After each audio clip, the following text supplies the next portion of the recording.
തൃശൂർ പെരിങ്ങോട്ടുകര കാനാടിക്കാവ് ശ്രീ വിഷ്ണുമായ സ്വാമി ക്ഷേത്രത്തിലെ തിറവെള്ളാട്ട് മഹോത്സവം ജനുവരി 1 മുതൽ 11 വരെ വിവിധ പരിപാടികളോടെ ആഘോഷിക്കുന്നു.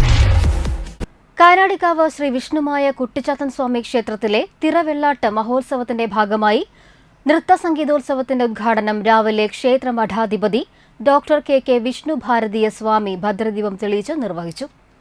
ഇന്നിവിടെ കാനാടിക്കാവ് തിറവെള്ളാട്ട് മഹോത്സവത്തിനോടനുബന്ധിച്ച് നടക്കുന്ന നൃത്ത സംഗീതോത്സവത്തിൻ്റെ ഒരു ഉദ്ഘാടന കർമ്മങ്ങളാണ് ഇന്നിവിടെ നടക്കുന്നത്.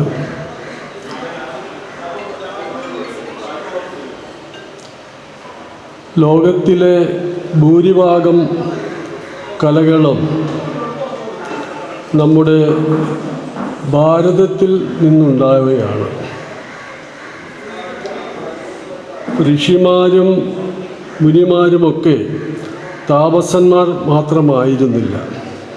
കലകളെല്ലാം തന്നെ അവരിലൂടെയാണ് വളർന്ന് വികാസം പ്രാപിച്ചിട്ടുള്ളത്.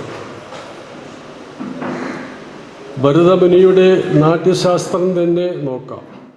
ചടങ്ങിൽ സീരിയൽ താരം ശ്രീലക്ഷ്മി മുഖ്യാതിഥിയായി. കാരണം ഇങ്ങനെ ഒരു കലയെ പ്രോത്സാഹിപ്പിച്ച് ഇങ്ങനെ പ്രോഗ്രാമൊക്കെ ചെയ്യുന്ന അമ്പലങ്ങൾ വളരെ കുറവാണ്. അപ്പം കണ്ടതിൽ എനിക്ക് ഭയങ്കര സന്തോഷമുണ്ട്. കാരണം കലാകാരികളെയും കലാകാരന്മാരെയൊക്കെ ഒരുപാട് പ്രോത്സാഹിപ്പിക്കുന്നുണ്ട്. അപ്പോൾ അത് കണ്ടപ്പോൾ തന്നെ എനിക്ക് ഒരുപാട് സന്തോഷം തോന്നുന്നുണ്ട്. പിന്നെ അതിൻ്റെ ഒരു ഭാഗമാകാൻ കഴിഞ്ഞതിലും. നൃത്ത സംഗീതോത്സവം ജനുവരി 9 വരെ തുടരും. ശ്രേയ ശ്രീകാന്ത് വിഷ്ണുമായ സ്തുതി ആലപിച്ചു.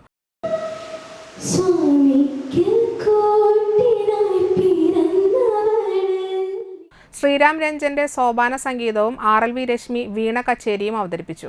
നർത്തകി പ്രിയങ്കയുടെ നേതൃത്വത്തിൽ പൂങ്കുന്നം സൃഷ്ടി നൃത്തവിദ്യാലയത്തിന്റെ നൃത്താർച്ചനയും അരങ്ങേറി. എറവ് മങ്ങാട്ട് കീർത്തന ബാലകൃഷ്ണൻ മോഹിനിയാട്ടം അവതരിപ്പിച്ചു. Keraleeyam best choreographer award winner Visusha P Vijayan, Sruthi Kozhikode എന്നിവരുടെ നൃത്തങ്ങൾ ശ്രദ്ധേയമായി. കേരളത്തിലെ വിവിധ ഭാഗങ്ങളിൽ നിന്നായി 100-ൽ പരം കലാകാരന്മാർ പങ്കെടുത്തു.